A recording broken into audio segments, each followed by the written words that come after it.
Starts right now. Coming up next on Live at 5. Bleeding blue on Capitol Hill. Why the BYU football team got all the attention this afternoon at the Utah legislature. Westside resident Legislature since the 13th. At the Utah State Capitol today, everyone was feeling a little blue. BYU blue, that is. It's great color. News specialist Daniel Woodruff joined us live to explain. Hi, Daniel.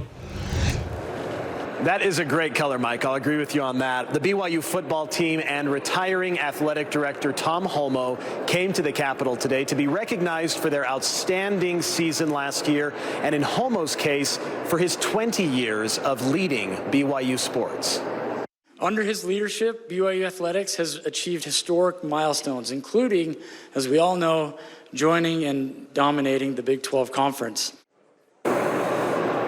That was part of a special citation read on the floor of the House of Representatives today.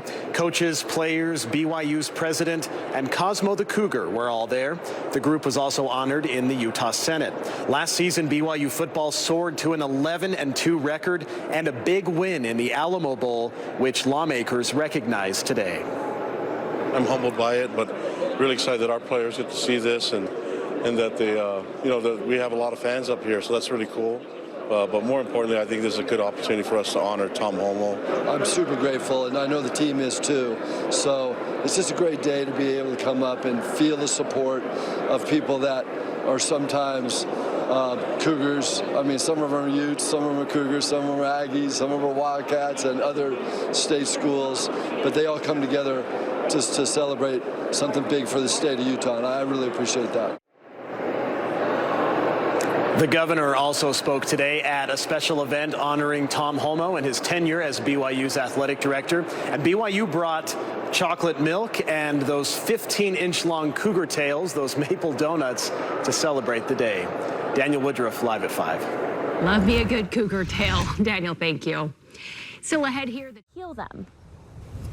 Also pushing back against some bills aimed at Utah's courts. Tonight at 6, we take a look at why more than 900 legal professionals are asking lawmakers to reject them. Finally tonight, a shocking sight. Sick trees in Salt Lake City. Plus, Utah's legal community voicing concern over a number of bills on Capitol Hill. The judicial branch must remain independent to serve as a check on government power.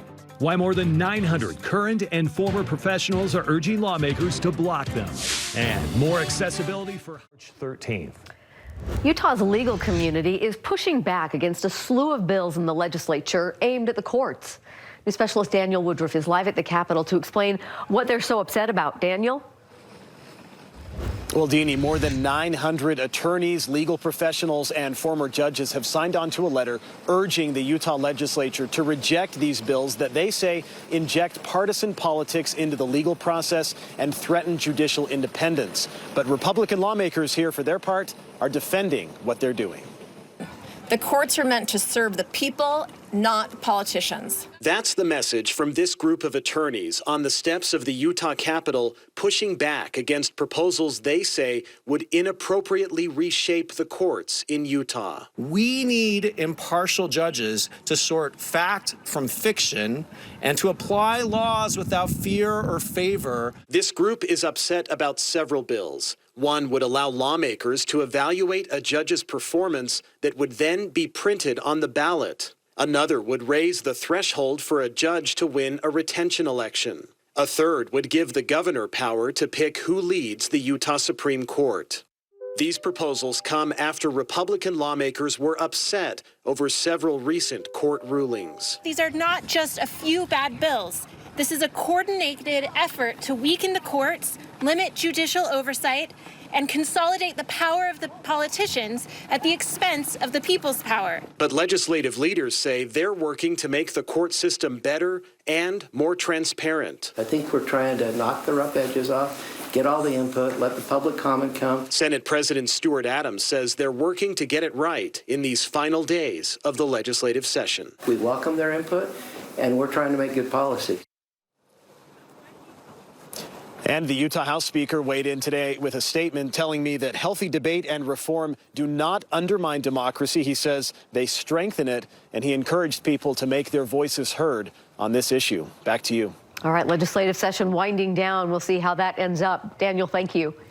Today, a legislative resolution called during the Vietnam era.